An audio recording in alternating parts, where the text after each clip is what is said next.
So as we still continue, we are going to see that we have our plasma. Here we go.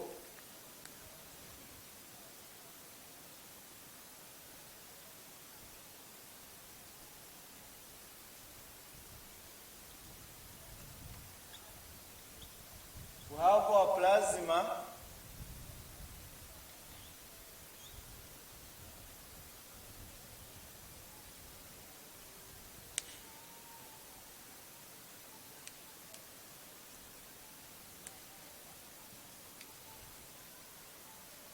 Which contains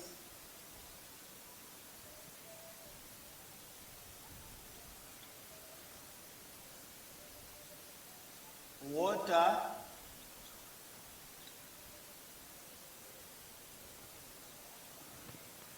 and our water is about to 92%.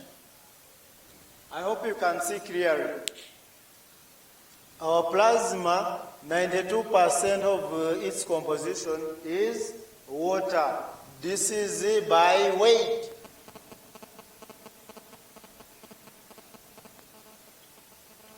So this explains the other concept that I was explaining, that when we said water is life, blood is life, who is more correct? Or both of us are correct, because you can see that our blood is made up of water, 92%. 92% of water, which is found in plasma, and plasma, you have already seen that it is a component of blood. Only that this blood has been centrifuged, it has been separated. To separate it, has been separated from red blood cells, they are alone, and the water component in the form of plasma is also alone. So you can see we have 92% by weight, which is water. I hope you can see this. So then, now, the next component, we have our proteins, our plasma proteins.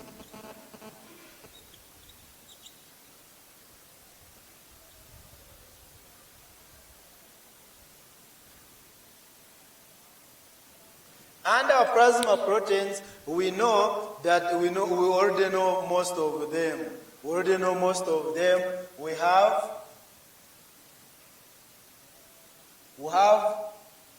our albumin.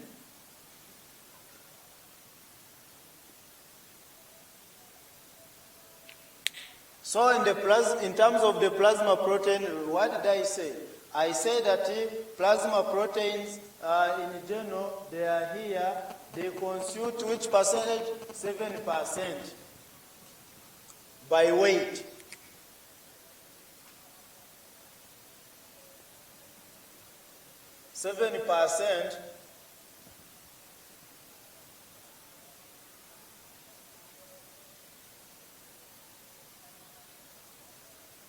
By volume. So 7% of the plasma volume is constituted by the plasma proteins. And here we have our albumin. And the albumin is about to, when we take the total plasma proteins, albumin constitutes about 58%.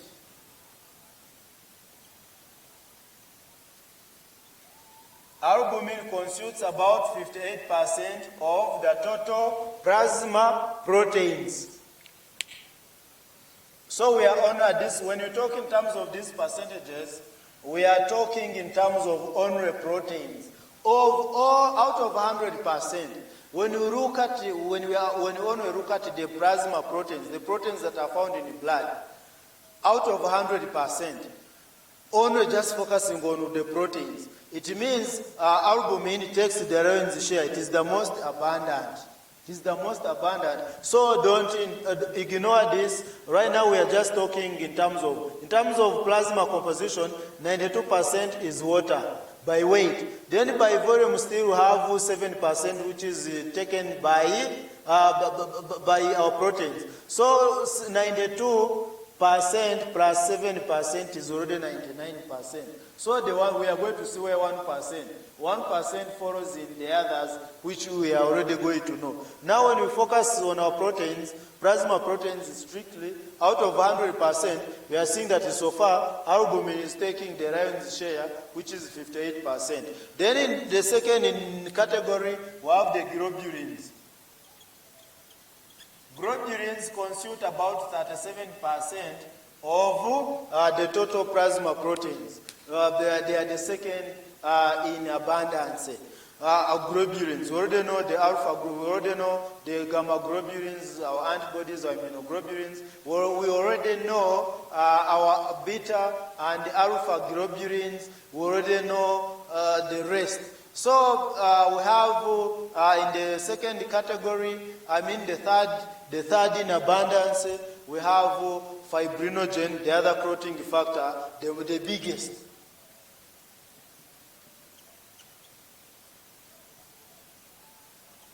Fibrinogen. Fibrinogen, don't confuse it, much as I made an error by not actually separating them. It is you separated from the other beta and alpha globulins. So you separate it, please.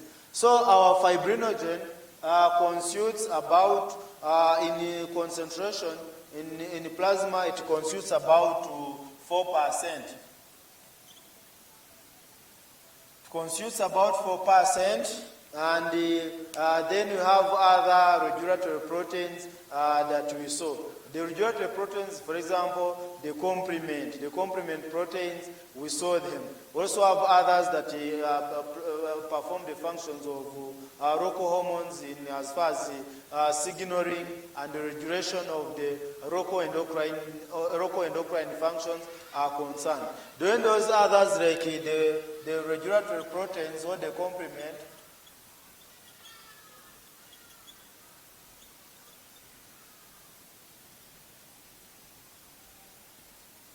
e.g. the complement, proteins, these ones they constitute about 1%. These ones constitute about 1%. So this is what we have. So about proteins, for example. Now, we already know, when you narrow our understanding of the proteins, our analysis, we see this is actually the picture that we have.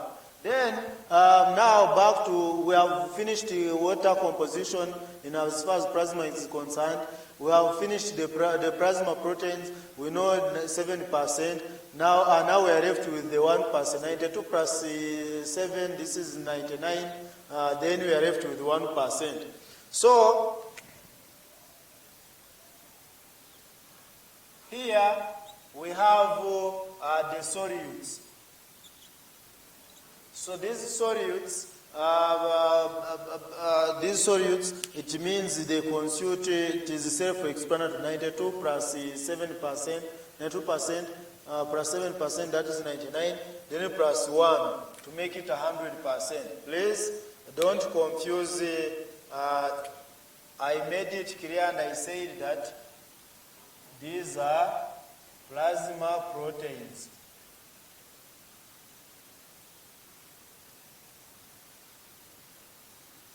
So, under plasma proteins, this one will be tallies to 100%. Now we are looking at, we are done with the water, we are done with the proteins, so far 99%, and now the remainder is our solutes, other solutes, which constitute also 1% to make it 100%. So you can add on other solutes. So this is what we have. So which components belong to the other solutes? These are the electrolytes like sodium, potassium, calcium, phosphorus, and so many others. So here we have the electrolytes that you already know, electrolytes. We have the nutrients like glucose, fatty acids, proteins, like that, vitamins. So, men will have electrolytes, nutrients. We have also, by the way, why am I forgetting the waste products? The creatinine, urea, uric acid, respiratory gases. So, we have waste products.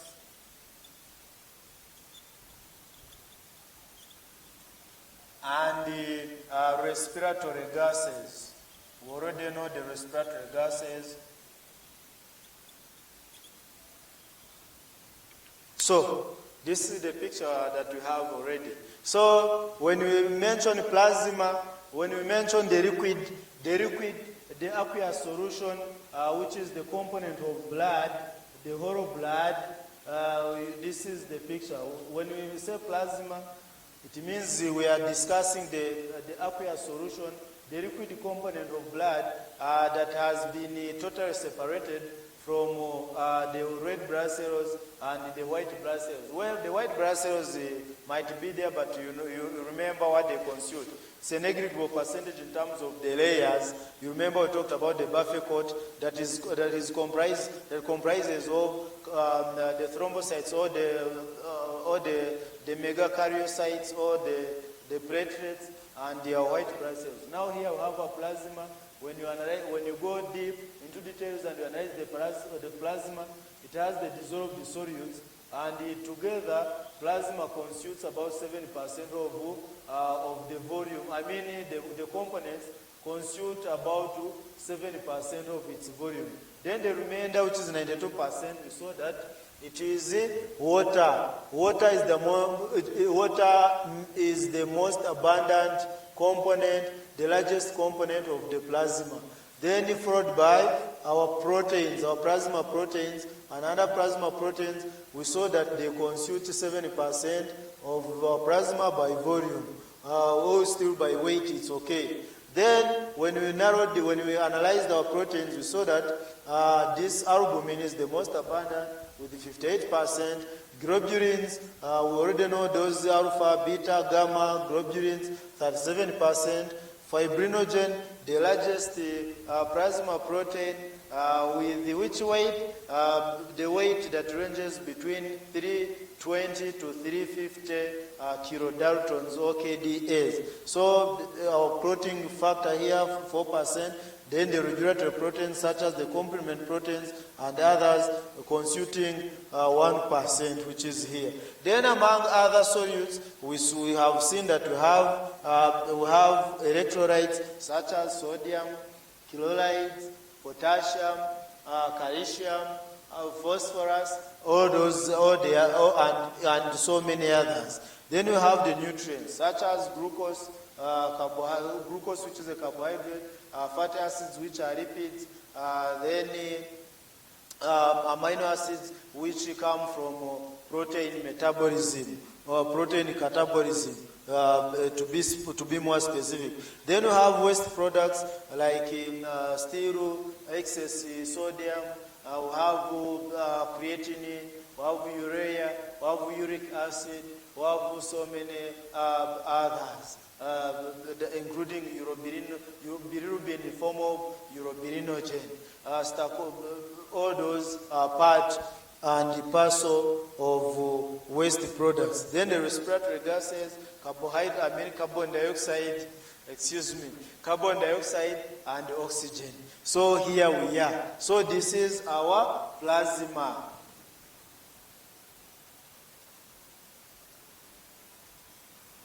So, my dear colleagues, at this point, allow us to graduate, and we shift and we look at the erythrocytes or the red blood cells. So, as we look at, of course, we are going to be talking in terms of percentages. You might ask me, of course, we have questions which are a bit complex, hard to understand. I know some of you might be asking, but how possible is it? How can it be? How can only just this sample of blood that is in a small vagina or a test tube, how can it be a representative of the total human blood volume? That I thought to understand the components of all to understand the components and the percentages of human blood, the human blood volume, I think it's better to first maybe kill the whole human being and extract all the blood, then you start analyzing it. No, things don't work like that. We pick a sample and that sample is analyzed. So the sample gives us actually the whole picture, and most cases it is true. Because in the laboratory, if you are to investigate the blood of each and every human being, in terms of looking for percentage, and you were to withdraw the whole of it, it means you would be killing. You would be actually killing. So we don't do that. We instead actually get a sample of blood, just a sample. So this is a sample. And the sample, what we find in the sample, gives us actually the whole picture of that represents that is the representative of the entire volume, entire 5 liters or 6 liters that is circulate within an adult human being with an average body weight of 70 kilograms, according to the hero, late Professor Dr. Guyton. So the 7 part, okay, now let us focus on our erythrocytes. So in composition, the erythrocytes, we are going to see that the red blood cells, as we focus on them, we talk in terms of cubic millimeters and in millions per cubic millimeter. So when we say that red blood cells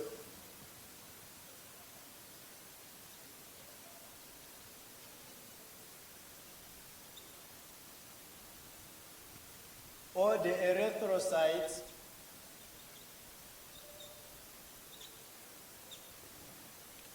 in terms of percentages,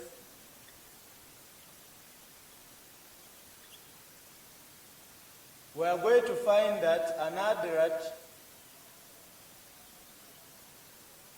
adult human being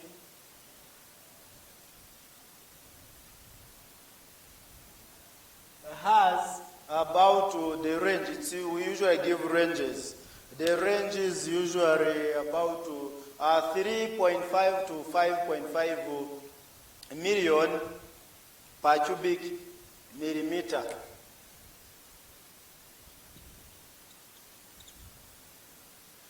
$5.5 million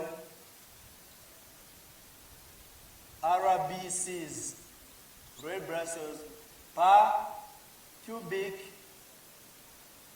millimeter. So what does this mean? So in a sample that is able to fill in a blood sample, what does this mean? Only that this volume is big, I have used something that is big. But this means that in each and every cubic millimeter, in each and every cubic millimeter volume, of course here we are dealing with the volume. In the volume, in each and every cubic millimeter of blood sample, under normal circumstances, in an adult human being, it means we have this range of red blood cells. If we are to count these red blood cells, assume this was 1 cubic millimeter of blood. Let's say that around me, I'm sorry, of course this is a larger volume, but I'm using it as an example for the purpose of understanding. Now, if we had this one as 1 cubic millimeter of blood, look at this vagina. So if this hematocrit of ours, if this region was just 1 cubic millimeter, it means the number of red blood cells that would be in this 1 cubic millimeter would be in this range, as long as it was the blood from an adult human being. It would be ranging from 3.5 to 5.5 million red blood cells on average. So if you find that is greatly below this, that shows the problem that blood formation is, that blood is insufficient in circulation. It means there is anemia. Then when it is extremely above this concentration, in every cubic millimeter of blood, in every volume, you find that maybe it is in maybe 9 million, 8 million RBCs. It means that still there is a problem. Either it is physiological, maybe there's a physiological erythrocytosis, or physiological polycythemia, or pathological polycythemia, too much blood. Of course, like I always say, that too much of each and too much of everything is always bad. When you have too much red blood cells, it is not a point to celebrate. There's no point that I should celebrate that I have too much red blood cells. It is risky because anytime when blood viscosity is high, when blood is too much, when red blood cells are too many, above the normal ranges, the blood becomes more viscous, more thick, which can predispose to coagulation or clotting. Clots can easily form. Then also the heart can fail. In such polycythemic states, the heart can fail because it will be struggling, because of more viscous blood that is thick. So a lot of things can happen, especially the negative effects. So as we continue, as we try to understand our RBCs, an adult human being, when you get a sample from him or her and you analyze it, you'll find that each cubic millimeter of blood, each cubic millimeter of blood will be having this range of red blood cells, between 3.5 to 5.5 million in millions. If we are to count 1, 2, 3, 4, 5, 6, 7, 8, that is what I'm trying to explain. So that is it. So as we continue, this is the picture of our red blood cells. So when it comes to our platelets, you see that in terms of concentrations, in terms of numbers, you are going to see that platelets are the second in highest in numbers. So in numbers. So we started with in terms of numbers, which and you can see that red blood cells per each cubic millimeter we are in millions. Now let's look at the second in command in numbers. Now we have our platelets, or the thrombocytes.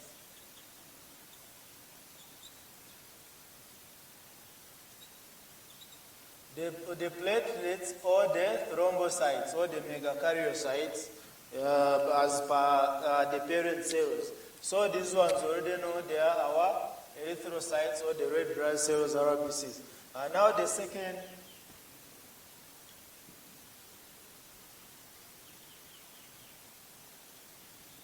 second in command now, in numbers, we have our platelets or the thrombocytes.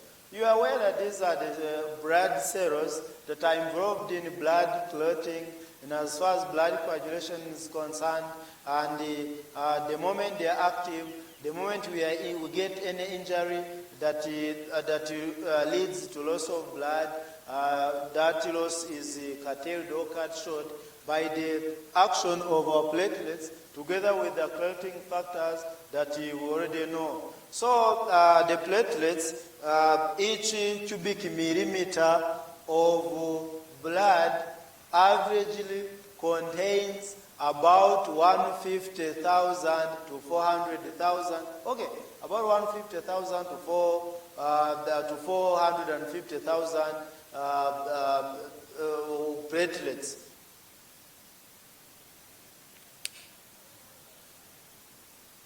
This time we are not in millions, my colleagues.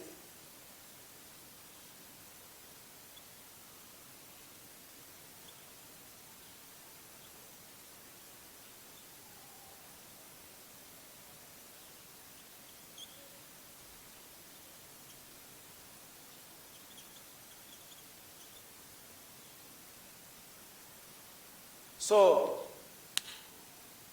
you can see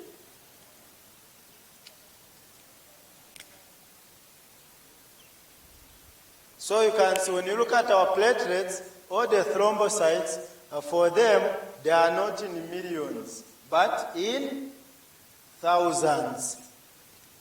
Be very, very careful. Here we are in millions, red blood cells, we are in millions. We are in millions here.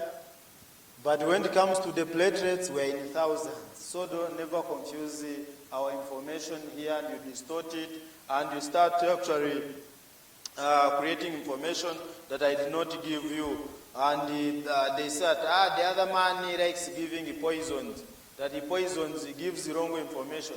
So we have our 150 in each and every cubic millimeter of blood, or in each and every cubic millimeter of blood sample. It means we have this range of 150,000 to 450,000 platelets in each and every cubic millimeter. So this is what it means. This is what it means. This is actually the basis of, by the way, this is the basis of our complete blood count. I know complete blood count results disturb many when it comes to interpretation. Complete blood count is always a problem. Complete blood count, CBC, full blood count, full hemogram is always a big problem to many of us, to many of our colleagues, worldwide. It's not a local problem, but a big problem that cuts across the globe. So, of course, you'll be seeing 150 when you are reading CBC. You see figures. When you reach platelets, you see figures like 150 to 450 times 10 to which power? You find out. So when you read about complete blood count, this is what we are discussing is the basis of complete blood count.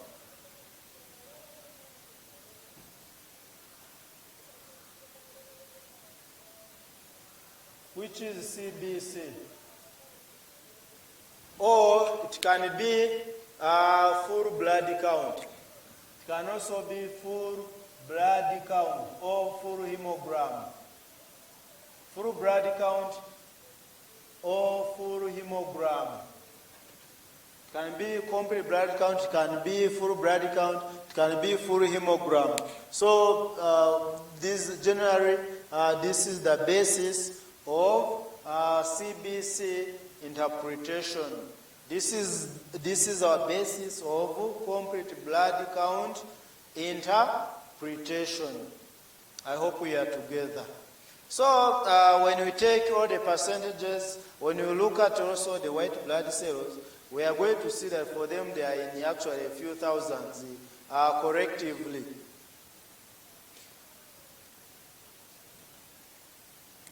So when we look at white blood cells,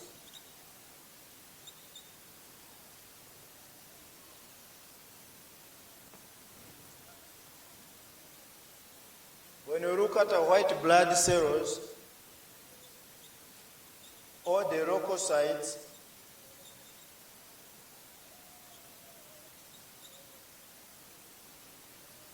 we are combining all of them. For them, they are in thousands. The white blood cells are usually they are also in thousands, and they are usually in the ranges of around 4,500 to 11,000 per cubic millimeter.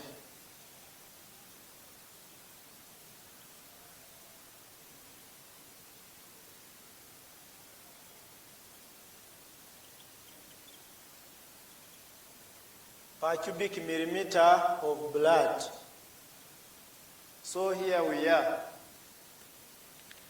So when you take all the white blood cells together, all the leukocytes together, for them this is the range.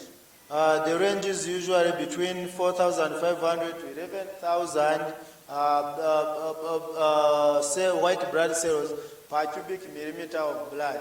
So if we analyze each category, each member of the family, we are going to see that here under this, we are going to see that neutrophils. From our immunology, I hope you still remember that the EPMN polymorphonuclear leukocytes, polymorphonuclear leukocytes are the same as neutrophils. When we mention polymorphs, polymorphonuclear leukocytes, you are referring to the neutrophils. So the neutrophils under this category of the white blood cells, in percentages, the neutrophils are about 54. In percentages, the ranges are about 54 to 62%. In terms of percentages, these ones constitute between 54 to 62%. This is the picture. Then, followed by our lymphocytes. You know, still with the lymphocytes, we have the B lymphocytes and the T lymphocytes. The T lymphocytes are the most abundant, followed by the B lymphocytes. So lymphocytes, we are not going to further divide them. We are still going to take them together as a family. So in terms of percentages, we have our lymphocytes.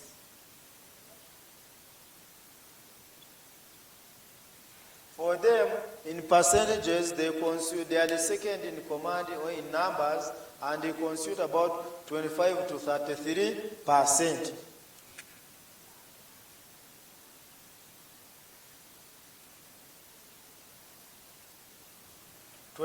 to 33%. I hope you are following critically. Then we have the third in command. We have the third in command. Those are our. They are not eosinophils. Sorry. They are our monocytes. Monocytes constitute about 3 to 7%.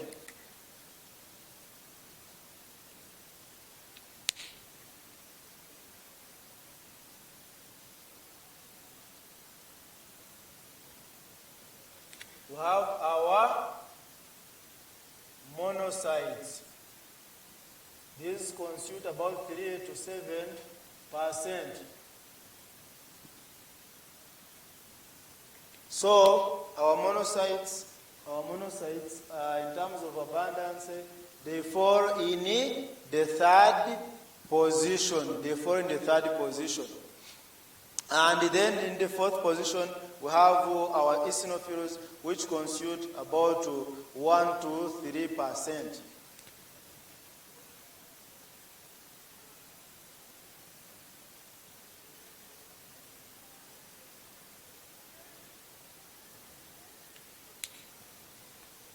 About 1 to 3%.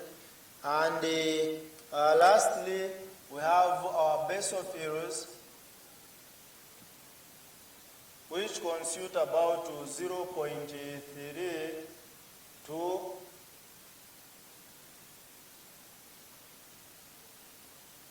1%. They constitute about 0.3 to 1%, but some sources they give us less than 1%. They give us